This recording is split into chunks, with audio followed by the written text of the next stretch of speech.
how to turn iPhone photo into PDF in iPhone 16 Pro Max.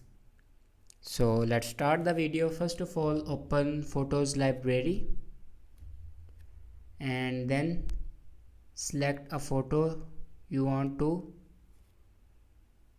turn in PDF.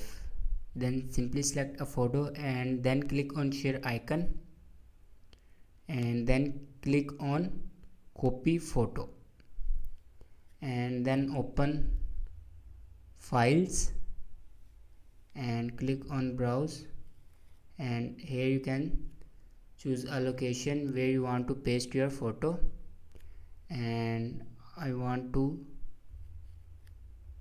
paste here. Then simply press and hold and paste.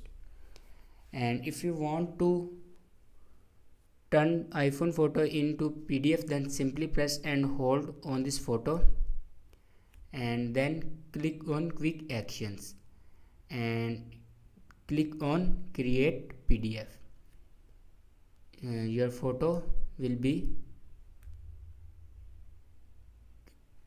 create in PDF.